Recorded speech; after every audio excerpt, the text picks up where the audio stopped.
Bismillahirrahmanirrahim. Assalamualaikum warahmatullahi wabarakatuh.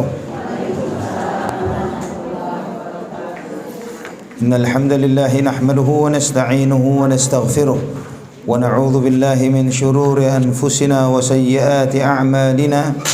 Man yahdihillahu fala mudilla lahu wa man yudlil fala hadiya lahu. Asyhadu an la ilaha illallah wahdahu la syarika lahu wa asyhadu anna Muhammadan 'abduhu wa rasuluhu la nabiyya ba'dah. Allahumma salli wa sallim wa barik ala 'abdika wa nabiyyika Muhammad wa ala alihi wa sahbihi wa man ihtada bihadihi ila yaumil qiyamah. Qala Allah jalla wa ala, ya ayyuhalladzina amanu taqullaha haqqa tuqatih wa la tamutunna illa wa antum muslimun. Amma ba'd. Akhwati fillah rahimani wa rahimakumullah. Alhamdulillah, segala puji bagi Allah Subhanahu wa taala Ar-Rahmanur Rahim atas segala limpahan nikmat yang Allah anugerahkan bagi kita semuanya. Alhamdulillah, dengan rahmatnya, dengan kasih sayangnya, Allah Subhanahu wa taala yang memuliakan kita dengan nikmat Islam, yang memuliakan kita untuk menjadi umat Muhammad bin Abdullah sallallahu alaihi wasallam. Nikmat yang besar. Allah Subhanahu wa taala jadikan kita sebagai hambanya yang muslim, yang beriman kepada Allah Subhanahu wa taala, beriman kepada Rasulnya. Semoga nikmat ini terus dijaga oleh Allah Subhanahu wa taala selama kita masih hidup, dan semoga kita tidak diwafatkan kecuali sebagai seorang muslim. Amin ya rabbal alamin. Alhamdulillah, pada kesempatan sebelumnya kita membahas tentang sombong. Betul ya? Kita bicara tentang kibir, kesombongan, penyakit sombong, dan insya Allah pada kesempatan ini kita akan bicara tentang penyakit ujub. Ya, ya, ujub. Ini termasuk dosa besar,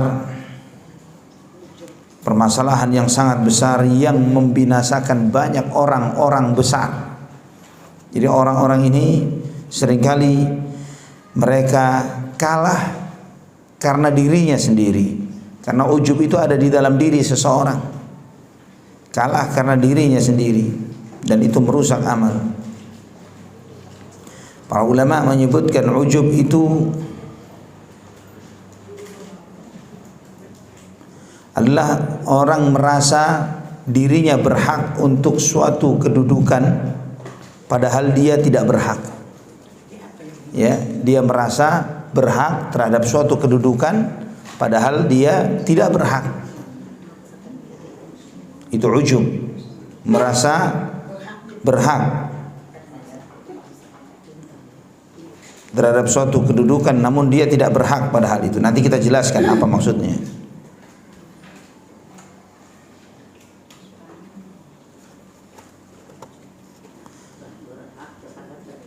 Ya, sedangkan dia tidak berhak. Ya. Jadi merasa dirinya misalnya apa? Wali misalnya, padahal bukan wali.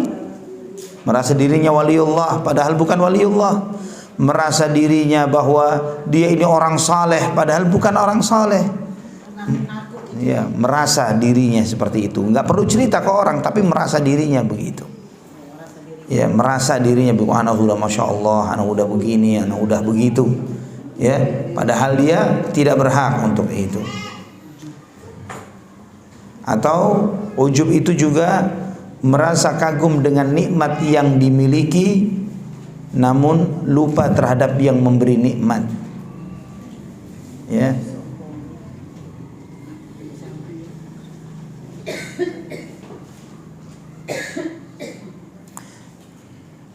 Akhwati fillah rahimani wa rahimakumullah.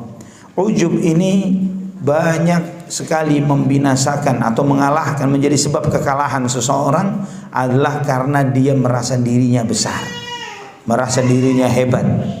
Itu yang seringkali yang menyebabkan seseorang itu kalah atau lemah. Di dalam surat At-Taubah ayat 25. Ya, surat At-Taubah ayat 25.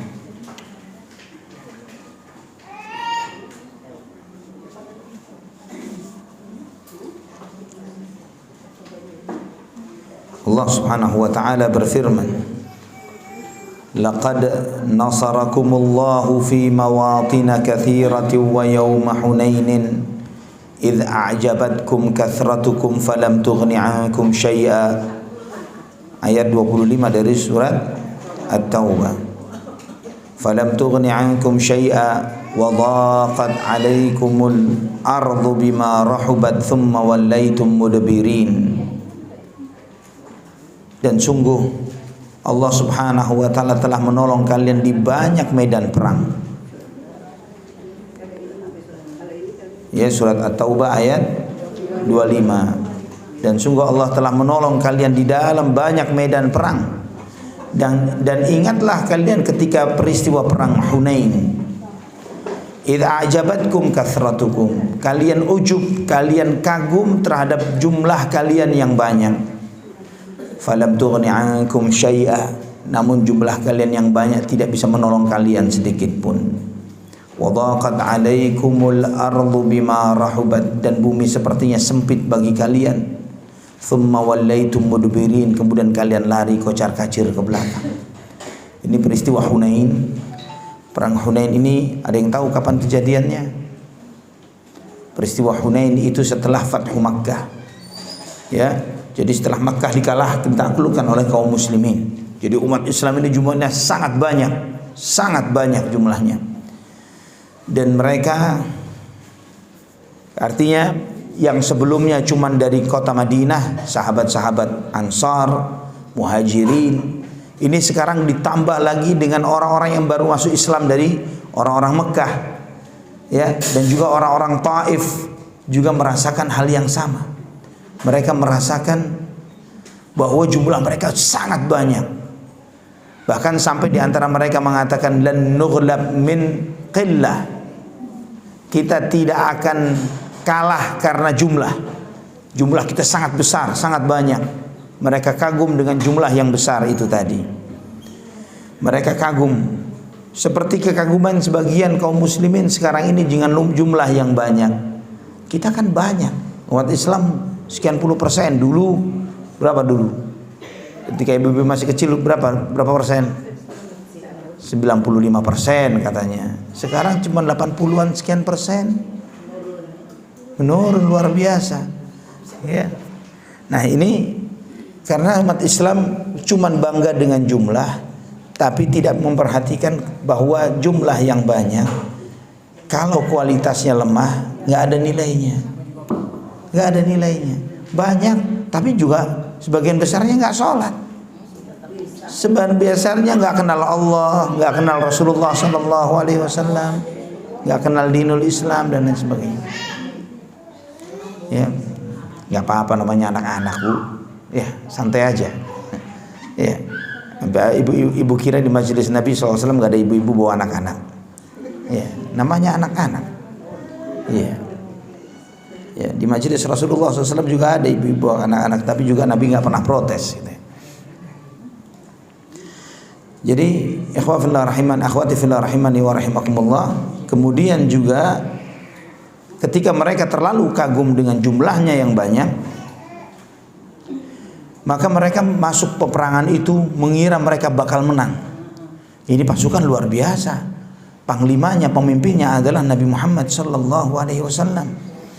Yang ikut serta bersama Nabi Muhammad sallallahu alaihi wasallam di situ ada Abu Bakar, ada Umar, ada Uthman, ada Ali, ada Khalid bin Al-Walid, ada para sahabat yang hebat, semuanya ada di sana radhiyallahu anhum ajma'in.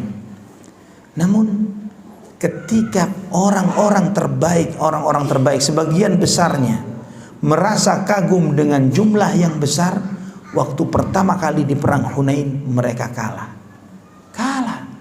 kocar-kacir kaum muslimin, sampai Nabi SAW cuman dijaga oleh beberapa orang saja, semua pada lari ke sana kemari, ya, untuk menyelamatkan diri mereka. Semua lari ke sana, lari ke sini, karena serangan musuh itu dari segala penjuru membuat umat Islam berlarian ke sana dan kemari. Dan Nabi SAW dengan beraninya mengatakan, Ana ibnu Abdul Muttalib wa ana nabiyyun la kadzib. Aku adalah putra ibnu Abdul Muttalib, cucunya Abdul Muttalib, dan aku bukanlah seorang nabi yang pendusta. Halumu ilayya ibadallah, kata Nabi SAW. Ayo kalian bersamaku, kata Nabi SAW. Kalian harus dekat denganku, wahai hamba-hamba Allah.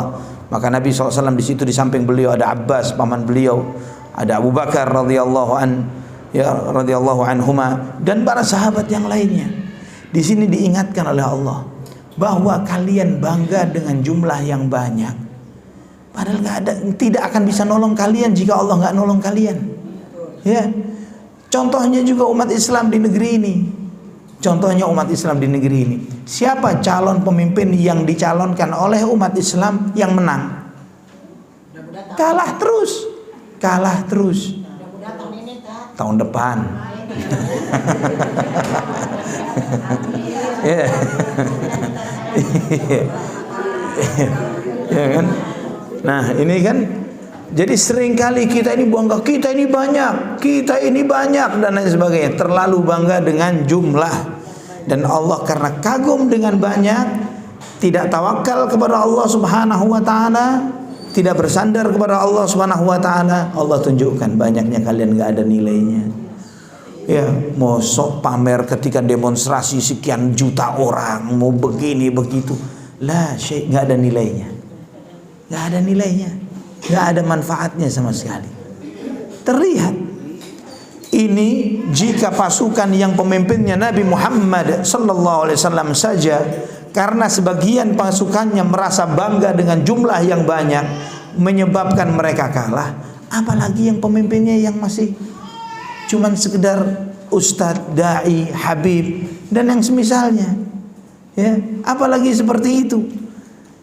Pasukannya Rasulullah SAW saja bisa kalah, apalagi yang lain. Ini untuk mengingatkan kita tentang bahayanya ujub, bahayanya orang merasa kagum dengan dirinya. Wah, anak kan banyak, anak kan pinter, anak kan kuat, anak kan begini dan begitu. Semua itu tidak akan ada nilainya kalau tidak disandarkan kepada Allah Subhanahu wa taala. Subhanallah. Ini juga penyakitnya Qarun. Ya. Qarun itu ujub, bangga dengan apa yang dia punya dari hartanya. Allah kisahkan di surat Al-Qasas ayat 78. Surat Al-Qasas ayat 78. Qala innama utituhu ala ilmin 'indi awalam ya'lam anna Allah qad ahlaka min qablihi minal quruni man huwa ashaddu minhu quwwatan wa aktsaru jam'a wala yus'alu an dzunubihimul mujrimun. Surat Al-Qasas ayat 78. Qarun berkata, saya punya harta ini karena memang saya pinter. Ya, saya punya harta ini karena saya pinter cari duit. Karena memang jago cari duit. Tangannya adem. Ya, jadi pegang apapun jadi duit katanya. Ya, orang sekarang merasa begitu. Merasa bangga dengan dirinya. Masya Allah, apa yang dikerjain jadi duit. Dia bangga dengan itu. Innama utitu ala ilmin indi. Ya, memang anak begitu. Dia merasa seperti itu. Allah ingatkan, awalam ya'lam.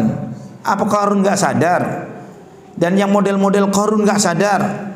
Annallaha qad ahlaka min qablihi minal quruni man huwa ashaddu minhu quwwah. Bahwa berapa banyak yang Allah binasakan dari orang-orang sebelum dia, sebelum Qarun. Banyak generasi, bukan lagi orang, banyak generasi yang mereka itu jauh lebih kuat dan lebih kaya dari Qarun. Semuanya dihancurkan. Kaum Ad, kaum Thamud, ya, mereka ini luar biasa kuatnya. Mereka ini sangat kuat dan kaya raya.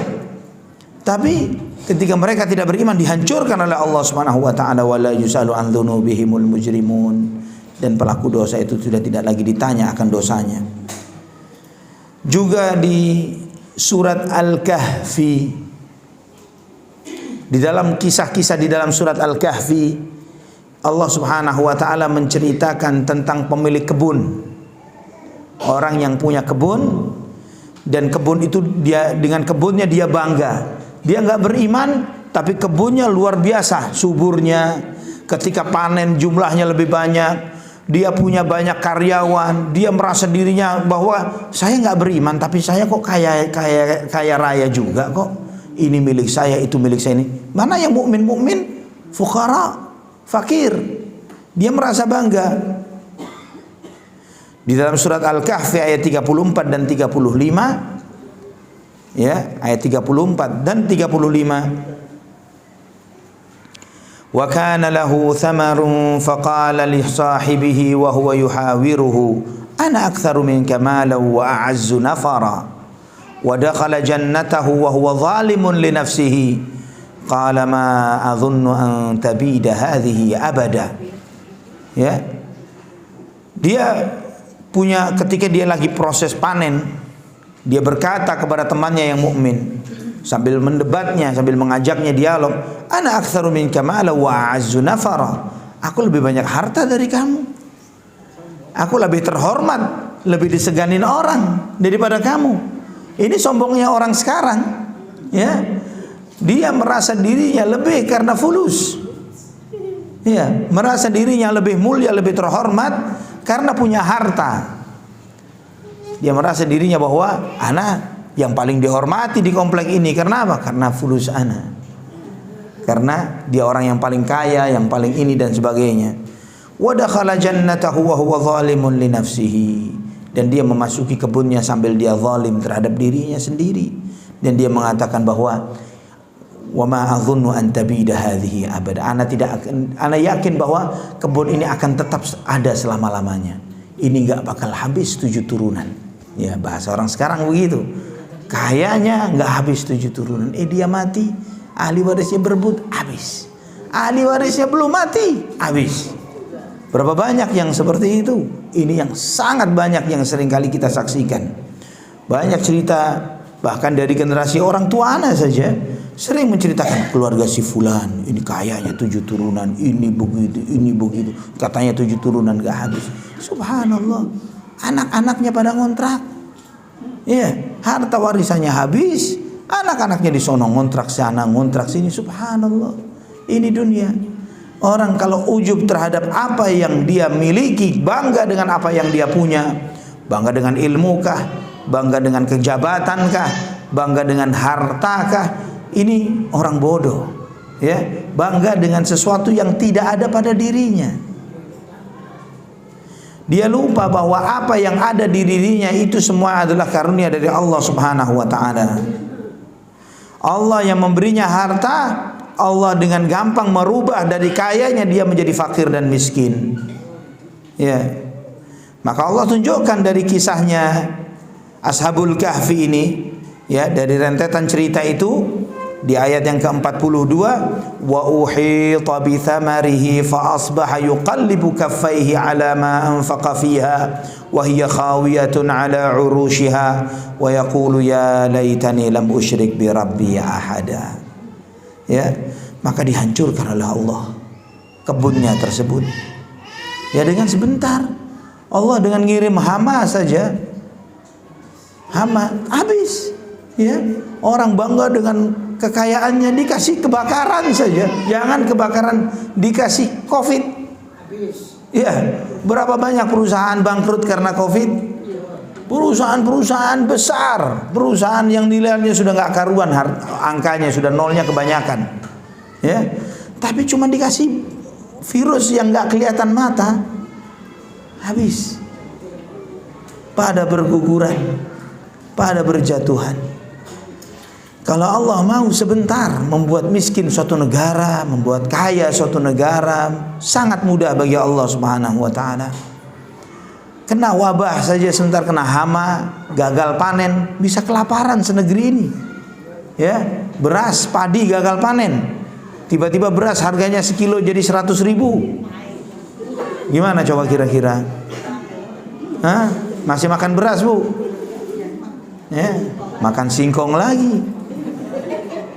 Dan singkong sudah nggak murah sekarang gara-gara sudah dimasukin di tempat apa namanya, Citatu dan semisalnya begitu. Ya, jadi singkong sudah nggak jadi murah lagi karena semua yang nanam singkong dikirim ke pabrik sono. Nah, kacau ya. Makan daun kayak kambing jadinya. Dia menyesal. Yuqallibu kaffa asbaha yuqallibu kaffaihi ala ma anfaqa fiha. Maka dia dengan membalik telapak tangannya dia mengatakan, ya Allah, habis sudah hartanya. Ya, Semua harta yang sudah ana belanjakan, ana jagain, ana begini begitu sudah nggak ada. Wa hiya khawiyatun ala urushiha, sudah hancur itu tanaman perkebunan. Wa yaqulu ya laitani lam usyrik bi rabbi ahada. Maka di saat itu dia baru menyesal, dia baru mengatakan andai kata dahulu aku tidak menyekutukan Tuhanku dengan sesuatu pun. Ini menunjukkan bahwa syirik menghilangkan keberkahan harta. Perbuatan syirik itu induknya musibah. Ya, kenapa para dai tauhid, para ulama ahlus sunnah wal jamaah ini terus ngomong tentang bahaya syirik, tentang pentingnya ngaji tauhid, harus kenal Allah dengan benar, jangan beribadah kecuali hanya kepada Allah. Ya, jangan meminta-minta, jangan memohon kepada selain Allah Subhanahu wa taala. Ya, jangan datang ke kuburan-kuburan yang dianggap keramat, jangan kesana kemari berharap kepada ini, jangan percaya sama dukun dan tukang ramal. Ya, kenapa terus diingatkan tentang bahaya ini semuanya? Jangan minta bantuan sama jin dan syaitan. Ya, kekayaan kurang akhirnya minta bantuan cari tuyul. Ya kan? Gimana bisa punya piaraan tuyul? Dan macam-macam caranya orang sekarang ini untuk supaya bisa kaya. Ya, percaya.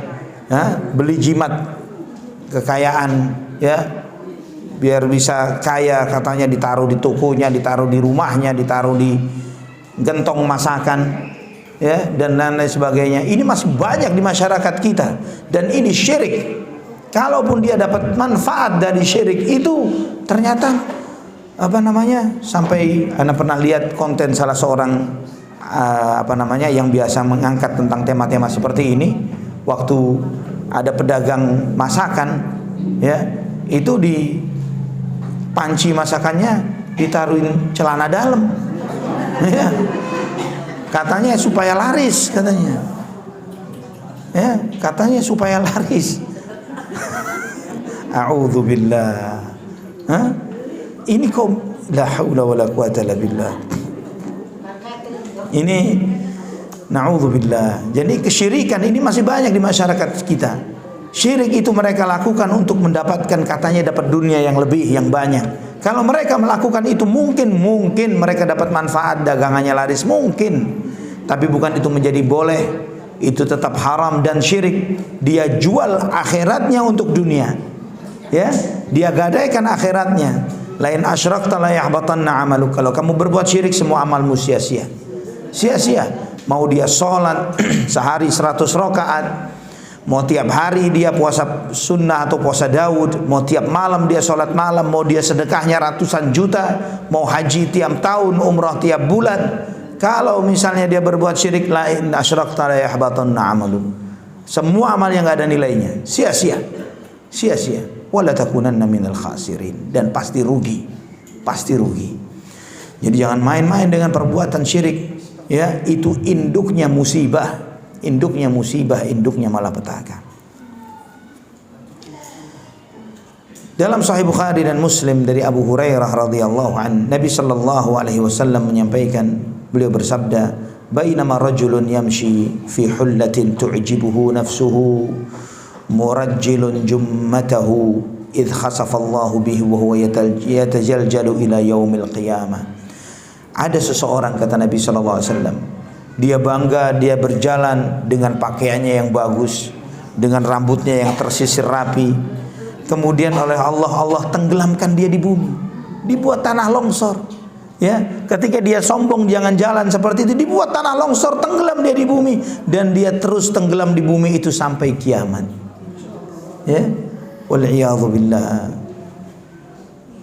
Nabi sallallahu alaihi wasallam juga pernah menyebutkan dalam riwayat Al-Bazzar, ya, dengan sanad yang baik, Nabi SAW mengingatkan, "Lau lam takunu tudhnibuna la khashitu alaikum ma huwa akbaru minhu al-ujub." Andai kata kalian wahai manusia tidak pernah berbuat dosa, andai kata manusia ini kayak malaikat, nggak pernah berbuat dosa, baik terus kerjaannya, aku khawatir kepada kalian, aku mengkhawatirkan kalian yang lebih mengerikan daripada dosa. Apa itu? Ujub. Ya, merasa dirinya baik. Ana nggak berbuat dosa nih. Ya, Padahal nggak berbuat dosa, memang benar-benar tidak berbuat dosa, tapi ujub, merasa dirinya baik, lebih berat daripada dosa itu sendiri. Merasa dirinya baik lebih berat daripada dosa itu sendiri. Nabi SAW juga ingatkan, thalathun muhlikat, ada 3 hal yang membinasakan manusia. 3 hal yang membinasakan manusia. Yang pertama, syuhun muta', sifat kikir yang dituruti. 3 hal yang membinasakan. Yang pertama, sifat kikir yang dituruti. Ya, yang dituruti. Yang kedua, wahawan muttaba', hawa nafsu yang diikuti.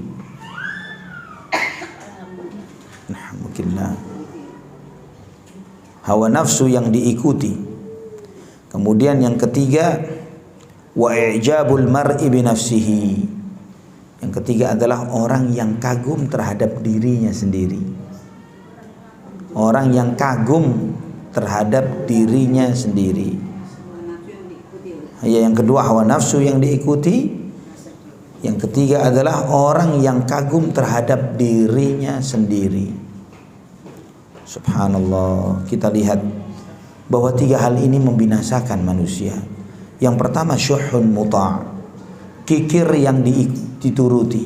Setiap kita ini punya syuh, punya bakhil, punya kikir. Orang yang kagum terhadap dirinya sendiri. Orang yang kagum terhadap dirinya sendiri. Orang yang kikir, sifat kikir ini ada pada setiap orang. Lebih? Ya, kikir, pelit, bakhir, afrit sama. Ya, ya, ini sama. Ya, ini kikir itu atau bakhil ini setiap kita punya. Ya, setiap manusia punya. Cuman apakah dituruti atau tidak? Ya, ketika ada orang minta-minta, pilihannya kasih atau nggak kasih. Ketika dia punya, dia bisa, dia mampu, dia tahu orang itu butuh, dia nggak ngasih, bakhil, kikir, pelit, medit, sama semuanya. Ya, ya, ya. Ini semua sama. Namun ketika dia mau memberi, dia lawan. Ketika ada perintah Allah Subhanahu wa taala untuk berangkat haji misalnya, dia mampu. Bisa, ada duitnya, tapi dia nggak mau berangkat karena ya Allah, ini duit sekian ratus juta anak bayarin untuk berangkat haji, padahal bisa buka modal toko baru nih, misalnya begitu, bisa modal kios baru dan lain sebagainya. Dia pikirin seperti itu. Ini bakhil. Tapi orang bakhil atau kikir yang memperturutkan kekikirannya ini, dia ini pada hakikatnya sedang membinasakan dirinya. Emang harta yang disimpan dia untuk siapa? Untuk dia atau untuk ahli warisnya? Yang pasti makan ahli waris. Dan dia bakal dihisab oleh Allah Subhanahu wa taala. Kenapa kamu gak haji padahal kamu mampu? Kenapa gak bayar zakat padahal kamu bisa bayar, keluarin zakat? Kenapa gak bersedekah ketika kamu bisa bersedekah? Kenapa tidak berkorban ketika kamu bisa berkorban? Ketika Idul Adha misalnya, mampu korban tapi nggak mau, bakhil terhadap hartanya, kikir terhadap hartanya. Sifat kikir yang dituruti ini akan membinasakan orangnya. Wahawan muttaba', hawa nafsu yang diikuti. Ya, setiap orang yang hidup pasti ada hawa nafsu di dalam dirinya. Ada dorongan untuk berbuat salah, berbuat menyimpang dan nyeleneh dan lain sebagainya. Pilihannya dia dengarkan, dia turuti atau dia tutup. Ya, dia mengingkari hawa nafsunya. Wa nahan nafsa 'anil hawa. Menahan hawa nafsunya untuk dituruti, untuk diikuti. Dan ketika dia mengikuti hawa nafsunya, hawan muttaba', maka binasalah dia. Termasuk juga yang ketiga, wa i'jabul mar'i bi nafsihi, seseorang yang kagum terhadap dirinya sendiri. Dia kagum terhadap apa yang dia miliki. Karena orang kagum itu merasa sudah sampai ke satu tempat padahal belum apa-apa, bukan apa-apa. Ya. Dia merasa sudah sukses. Ya, seperti orang pelari udah merasa menang padahal belum nyampe finish. Ya, akhirnya keselip sama yang lain. Yang lain ngelewatin dia udah happy, dia seneng-seneng. Ternyata dari belakang dia orang pada lari ngelewatin dia. Garis finishnya baru 3 meter di depan dia misalnya. Nyesel. Dia merasa kagum terhadap dirinya karena hal tersebut. Itu membinasakan. Kata Ibnu Mas'ud, kebinasaan itu pada 2 hal, yaitu ketika seseorang itu ujub dan putus asa. Ya, karena orang ujub merasa dirinya sudah sampai di satu tempat padahal belum nyampe ke sana. Orang yang putus asa nggak ngapa-ngapain, udah putus asa. Ya. Jadi kalau orang ujub itu berhenti sebelum sampai ke garis finish, orang yang putus asa tidak melakukan apa-apa. Ya sudah putus asa, nggak ada harapan. Udah deh pasti kalah. Udah deh nggak bakal dapat apa-apa. Udah deh, memang kita udah ditakdirin miskin. Misalnya begitu. Tidak mau berikhtiar dan berusaha. Kata Imam Ibnu Qudamah rahimahullah, ketahuilah bahwa ujub itu mengajak kepada kesombongan. Karena salah satu sebabnya sombong itu ujub. Ya, salah satu sebabnya sombong itu adalah ujub. Dari ujub lahirlah sombong. Dan sombong ini punya banyak penyakit, punya banyak kerusakan.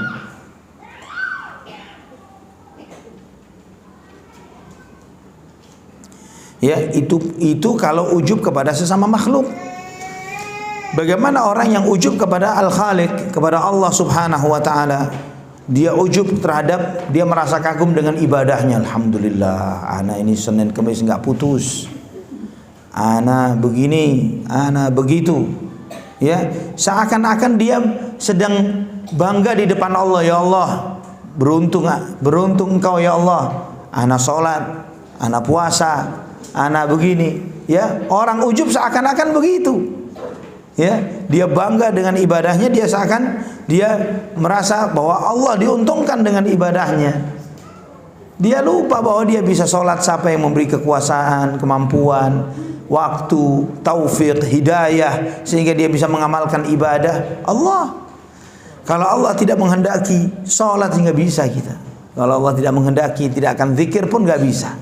Ya, nggak bakalan kita bisa zikir, sholat dan yang lainnya. Dan juga kadang orang nggak sadar, emang sholat yang kamu lakukan ini sudah diterima atau tidak oleh Allah? Ibadah yang kamu lakukan, yang kamu bangga-banggakan itu Allah terima atau tidak?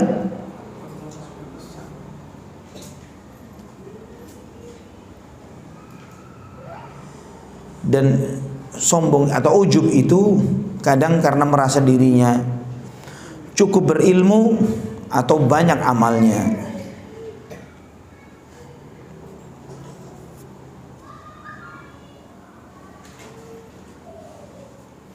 Dan orang mengira kalau ujub itu seakan-akan dia mengira amalnya pasti diterima. Ya, orang yang ujub itu mengira bahwa dia itu seakan-akan orang hebat. Ceramahnya Masya Allah, kalau sebagai seorang dai atau ustadz misalnya, dia merasa bahwa itu tadi kalau seorang pedagang, bahwa karena semuanya apa yang dikerjain oleh dia jadi berkah, jadi duit misalnya. Atau kalau dia misalnya pejabat, terus demikian. Ketika seseorang merasa bangga dengan dirinya, itu ujub yang luar biasa. Dan kenapa seseorang itu terjerumus dalam ujub? Apa penyebabnya ujub? Ya, apa penyebabnya ujub? Penyebabnya ujub itu adalah kebodohan. Kebodohan, jahil, bodoh.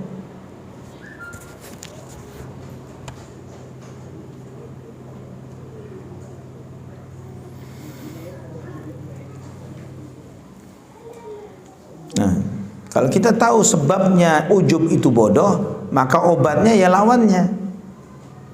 Bagaimana mengobati kebodohan? Dengan ilmu, dengan mengetahui, menyadari bahwa ketika dia ujub dengan salah satu dari nikmat Allah Subhanahu wa taala, dia harus sadar bahwa nikmat itu dia terima bukan karena dia berhak, karena memang Allah yang ngasih.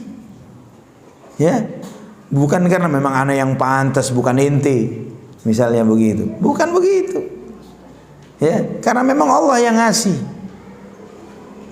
Bukan karena dia pantas untuk mendapatkan itu.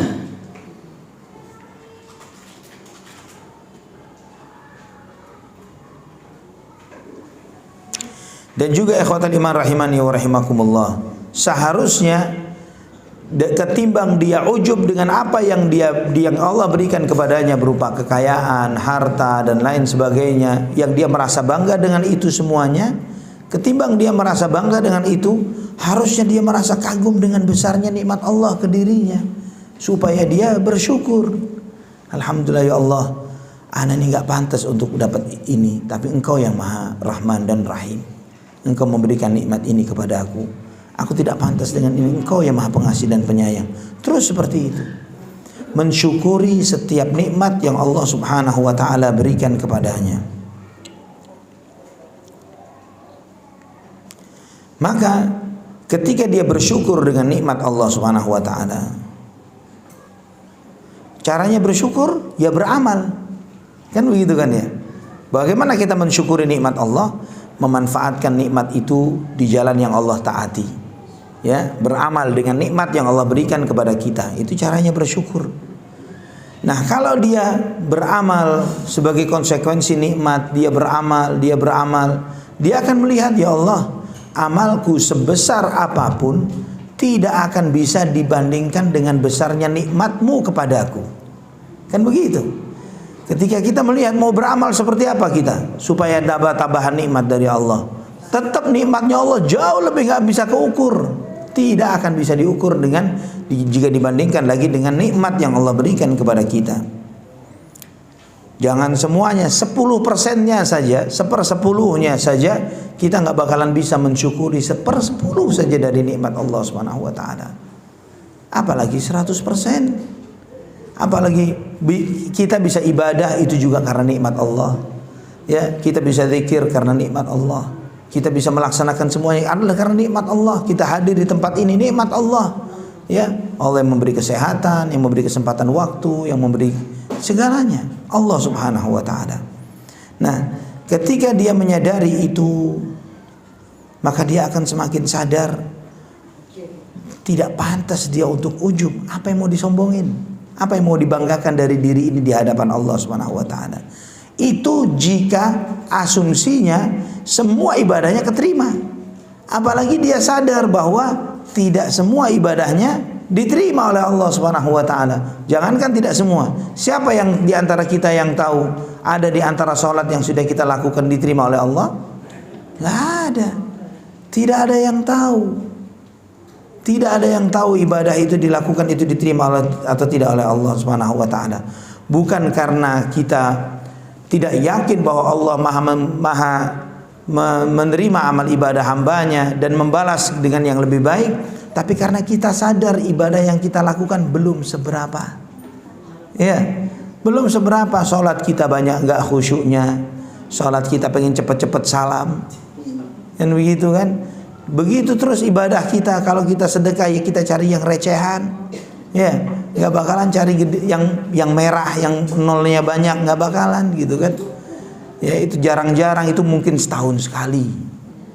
Ya itu pun dengan dorongan dan paksaan dari sana sini, ya dan lain sebagainya. Kita sadar bahwa kita banyak kekurangannya. Ini cara mengobati ujub secara global, ya. Cara mengobati ujub secara terperinci, ya tergantung pada dirinya. Apa yang membuat dia bangga? Apa yang membuat dia ujub? Ini tadi apa?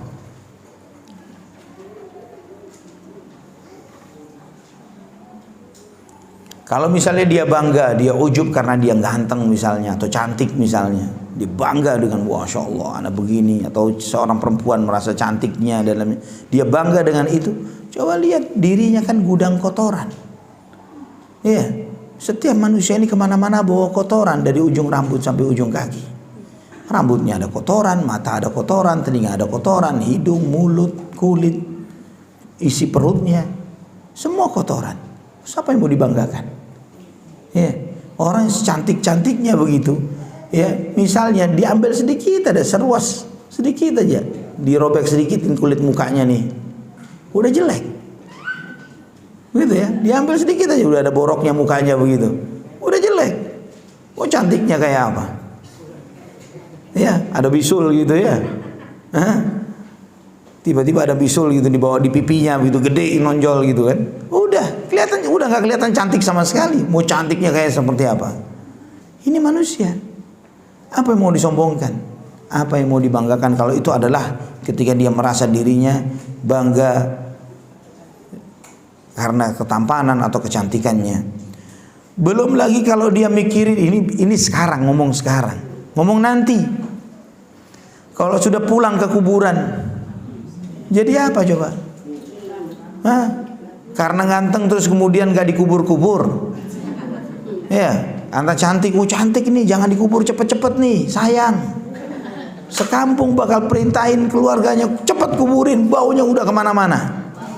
Iya, udah baunya gak karu-karuan udah. Na'udzubillah, ini kita, ini manusia. Harus ketika meninggal dunia, mau bagusnya seperti apa fisiknya, harus segera dikubur. Mau apa yang dibanggakan dari fisik manusia? Kalau misalnya dia bangga dengan harta, bangga dengan anak, bangga dengan pengikut, bangga dengan rakyat, dengan pengawal yang besar dan lain sebagainya, dia harus sadar apa yang bisa nolong dia ketika sakaratul maut. Ketika jangankan sakaratul maut, sakit saja, divonis sakit kanker gitu misalnya, siapa yang bisa nolong dia? Siapa anaknya, keluarganya, sudah deh ya biar ana yang nanggung kankernya, biar dia ana aja. Gak ada, gak bakalan ada yang mau nolong dia. Ini di dunia seperti itu. Belum lagi di akhirat yang Allah telah menegaskan, yauma la yanfa'u malun wala banun illa man atallaha biqalbin salim. Di akhirat itu tidak ada yang bermanfaat harta maupun anak kecuali yang menghadap Allah dengan hati yang bersih. Ya, yang menghadap Allah dengan hati yang bersih, yang tidak ada syirik, tidak ada kibir, sombong, tidak ada ujub. Itu yang selamat dengan dirinya. Kalau dia hidup di dunia merasa bangga dengan harta, merasa bangga dengan anak, merasa bangga dengan itu, semuanya tidak akan bisa menolong dia.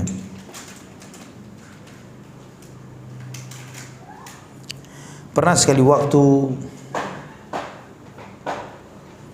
Al-Imam Al-Hasan Al-Basri rahimahullah melihat seseorang anak muda jalan dengan sombongnya, dengan pakaiannya yang bagus dan sebagainya.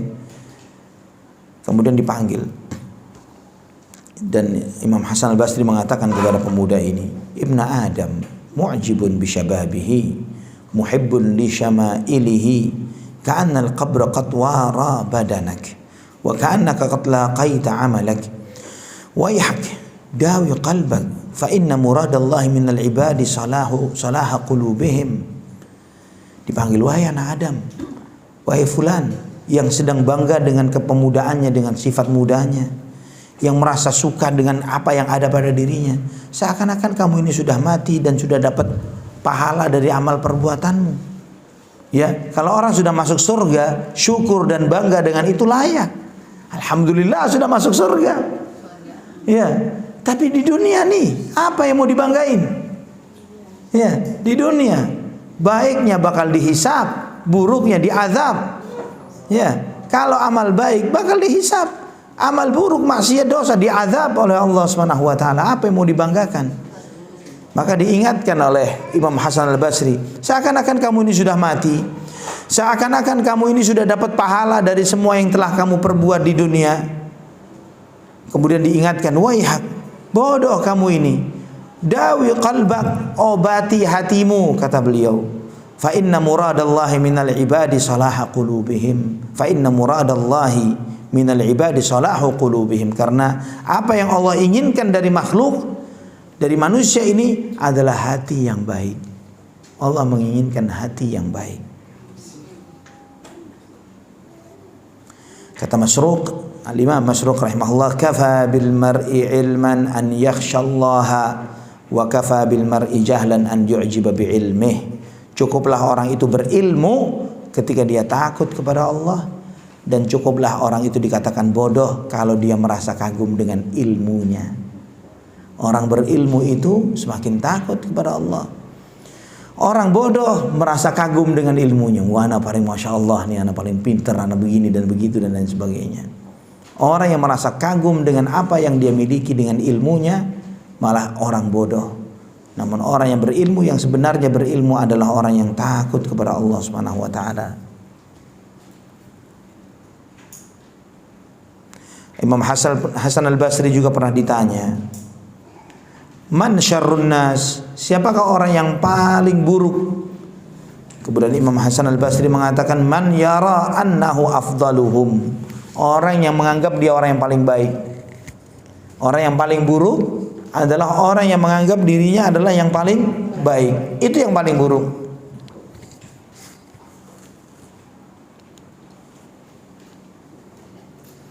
Kemudian juga ada nasihat ulama salaf mengatakan, pembohong, seorang pembohong itu adalah orang yang sangat buruk statusnya. Karena pembohong sangat dibenci oleh Allah Subhanahu wa taala.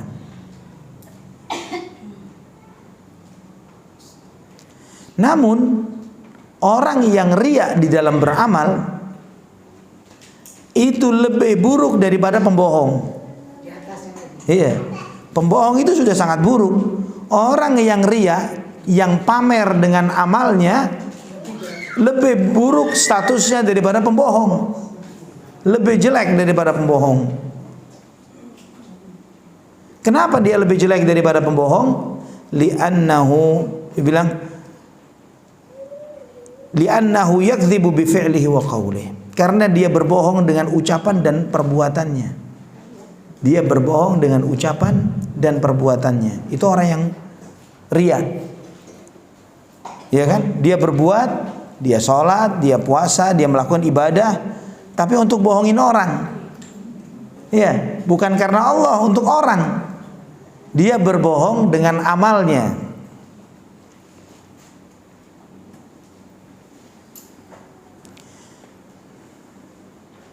Wal mu'jib aswa'u halan minhuma. Namun orang yang ujub lebih buruk dari yang tadi. Iya, orang yang ujub, yang merasa bangga dengan dirinya sendiri, lebih buruk daripada pembohong dan orang yang suka riya.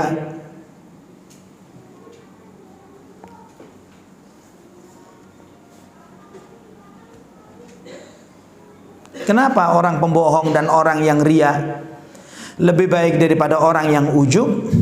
Karena orang yang pembohong dan tukang riya, orang yang suka pamer amal ini tadi, adalah orang-orang yang sadar kalau dirinya penuh dengan kesalahan dan kekurangan. Maka yang satu menutupi dengan kebohongan, yang satu menutupi kekurangan dirinya dengan amal ibadah. Paham ya? Itulah orang pembohong. Pembohong itu sadar, oh memang kalau nutupin keburukannya dia harus bohong. Ya, dia tahu kalau dirinya penuh dengan kekurangan. Orang yang riya, dia tahu dirinya penuh dengan kekurangan, maka dia harus nutupi kekurangannya dengan sok beramal, sok ibadah kepada di depan orang lain. Adapun orang yang ujub adalah orang yang buta terhadap keburukan dirinya sendiri. Orang yang ujub gak sadar kalau dirinya penuh dengan kekurangan. Dia merasa bangga dengan segala kebaikan yang dia punya. Dia merasa senang dengan itu. Padahal nggak ada apa-apanya. Dia nggak tahu kalau dia tidak ada apa-apanya. Wala ilmu, wala harta dan yang lain sebagainya. Dia tidak memiliki, tidak ada sesuatu yang bisa dibanggakan. Karena dia tidak sadar akan dirinya, maka dia menjadi seperti itu.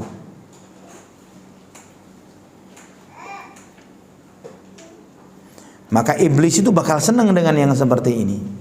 Kata iblis, kalau saya bisa goda manusia sampai kepada 3 hal, maka sudah, aku tidak akan minta dia untuk melakukan yang lain. Cukup udah. Kapan? Yang pertama, kalau dia bangga dengan dirinya sendiri. Ketika dia sudah bangga dengan dirinya sendiri, udah nggak perlu ana kejar dia untuk berbuat maksiat yang lain. Karena orang yang bangga terhadap dirinya, misalnya dia bangga karena amalnya misalnya, dia merasa dirinya soleh. Orang yang bangga dengan apa yang dia miliki, baik ilmu atau amal atau yang lainnya, karena ujubnya, karena bangganya ini tadi akan membuat dia semakin jauh dari Allah Subhanahu wa taala. Bukan tambah dekat, tambah jauh. Tambah beramal, tambah jauh dari Allah, bukan tambah dekat. Ya, karena ujub. Ya, dia suka sedekah tapi untuk membesarkan ujubnya.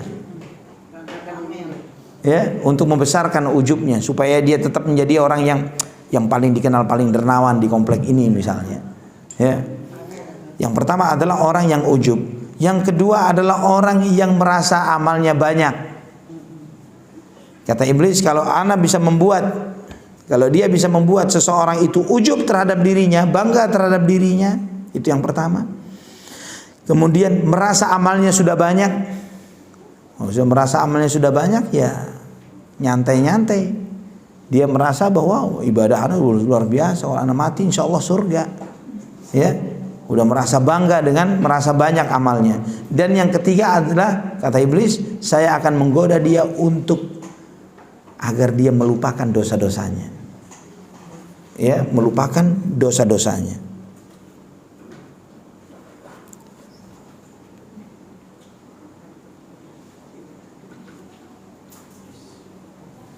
Jadi kalau iblis bisa menggoda manusia di salah satu dari tiga hal ini, membuat seseorang itu ujub, membuat seseorang itu merasa banyak dengan amalnya, membuat seseorang itu lupa akan dosa-dosanya, maka sudah cukup, kata iblis. Anda nggak perlu godain lagi yang lain.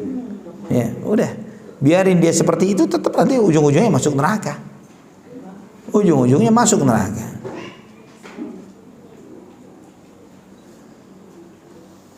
Maka di sini kita mempelajari, akhwati fillah rahimani wa rahimakumullah, bahwa ujub ini punya dampak yang sangat buruk pada seseorang. Di antara penyakit hati yang paling berbahaya, ya, lebih bahaya daripada kanker yang tidak ketahuan sampai stadium 4. Ini ujub ini lebih bahaya dari itu. Ya, karena ujub ini kalau kanker ujung-ujungnya mati. Kalau ujub ujung-ujungnya neraka. Wal'iyadzubillah. Kalau tidak cepat-cepat diketahui, disadari dan diobati, binasa dia. Amalnya terhapus sia-sia dan dia tidak ada nilainya di mata Allah Subhanahu wa taala. Lebih bahaya dari kanker.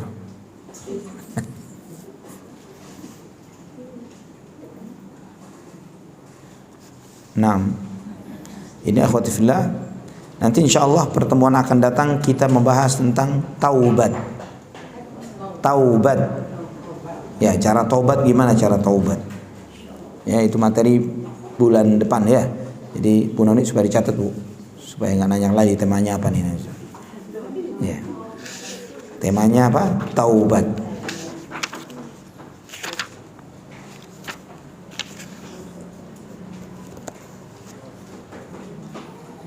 Ada yang ditanyakan? Silahkan. Nah. Manusia yang ujub tadi selalu sadar akan perbuatan itu menjurus pada ujub tadi. Tadi sudah disampaikan bahwa orang yang bohong dan orang yang riya